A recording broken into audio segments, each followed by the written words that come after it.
కొన్ని కొన్ని నమ్మదగ్గ ఉంటాయి, కొన్ని నమ్మదగనవి ఉంటాయి. కాకపోతే వినటం వలన నష్టమేం లేదు. అట్లాంటిదే అమెరికా భారత్ మీద కోపంలో ఇదొక కోణం. మన భారత గూఢచర్య సంస్థ ప్రపంచంలోనే అత్యంత శక్తివంతమైంది. అమెరికా నిఘా సంస్థ సిఐఏకి మన గురువు లాంటిది అనాలి. ఇది మాటల్లో చెప్పేది కాదు, వాస్తవం. ఆపరేషన్ సింధూర్ సమయంలో పాకిస్తాన్లోని షాబాజ్ ఎయిర్ బేస్ మీద భారత వైమానిక దళం దాడి చేసినప్పుడు ఒక సంచలనాత్మక నిజం బయటపడింది. ఆ దాడిలో అమెరికా సైనిక సిబ్బంది మరణించారని అలాగే అక్కడ దాచి ఉంచిన అణు ఆయుధాలు నాశనమైన మొదటిసారిగా వెళ్ళైంది. ఈ ఒక్క విషయం అమెరికాని తీవ్ర ఆందోళనకు గురి చేసింది. మే 2025లో భారత వైమానిక దళం క్షిపణులు షాబాజ్ ఎయిర్ బేస్ని ఛేదించాయి. ఈ దాడిలో పాకిస్తాన్ రక్షణ వ్యవస్థ కుప్పకూలింది. కానీ అసలు సంచలనం ఈ దాడిలో లేదు. అమెరికాలో మొదలైన ఆందోళన ఉంది. ఇప్పటివరకు బయట ప్రపంచానికి తెలియని ఒక రహస్యం ఇప్పుడు వెల్లడైందని చెప్తున్నారు. ఇది ఎంతవరకు వాస్తవం నేను ధృవీకరించటం లేదు.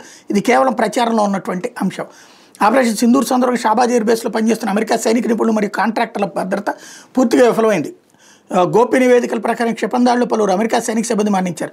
తన ప్రతిష్ట దెబ్బతింటుందనే భయంతో అమెరికా రక్షణ శాఖ విషాదాన్ని బహిరంగంగా అంగీకరించలేదు. అయితే దాడి తర్వాత వాషింగ్టన్లో జరిగిన అత్యున్నత స్థాయి భద్రతా సమస్య రహస్యాన్ని ధృవీకరించింది.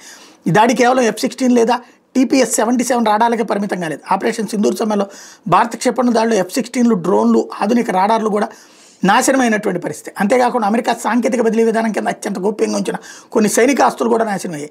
ఈ గందరగోళం మధ్య ప్రపంచానికి ఒక నిజం తెలిసింది.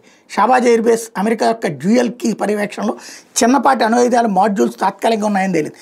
అమెరికా మరియు దాని మిత్ర దేశాలు సమగ్ర అణుభద్రత అనే విధానాన్ని పాటిస్తాయి. ఏదైనా అత్యవసర పరిస్థితులు అమెరికా వాటిని ఎలా ప్రతిఘటన లేకుండా ఉపయోగించుకునేందుకు ఇది సహాయపడుతుంది. అమెరికా సైనిక సిబ్బంది మరణించడమే కాకుండా వాళ్ళ అణు మాడ్యూల్స్ కూడా నాశనమైన మీడియా మరియు నిఘా వర్గాల ద్వారా లీక్ అయినప్పుడు అమెరికా అధ్యక్షుడు డొనాల్డ్ ట్రంప్ ప్రభుత్వం తీవ్రంగా కలవరం చెందినటువంటి పరిస్థితి. ఈ కారణంగా అమెరికా విదేశాంగ విధానం ఒక్కసారిగా భారత్ పట్ల కఠినంగా మారింది. భారత్పై కాల్పుల విరమణకు ఒత్తిడి తీసుకురావడానికి ఇదే ప్రధాన కారణం. కానీ భారత సైన్యం వెనక్కి తగ్గలేదు. దాంతో అమెరికా పాకిస్తాన్తో నువ్వు భారత్ ముందు తల వంచు, లేకపోతే ప్రపంచ మహాశక్తిగా నా ప్రతిష్ట దెబ్బతింటుందని చెప్పింది. నేడు భారత సైనిక శక్తి ప్రపంచంలో అత్యున్నత స్థాయిలో ఉంది. అమెరికాకు ఆధునిక ఆయుధాలు ఉంటే భారతదేశానికి వెనక్కి తగ్గినటువంటి సైన్యం ఉంది. అదే సందర్భంలో మన సైనికుల అద్భుత ధైర్యం, పరాక్రమం గురించి అమెరికాకు కూడా తెలుసు. ఎందుకంటే భారత్ మరియు అమెరికా సైనికులు సంయుక్త విన్యాసాల్లో కూడా పాల్గొంటుంటారు. దాని ఇంపాక్టే ఈ గొడవంతా అన్నటువంటిది ఒక వాదన వస్తుంది.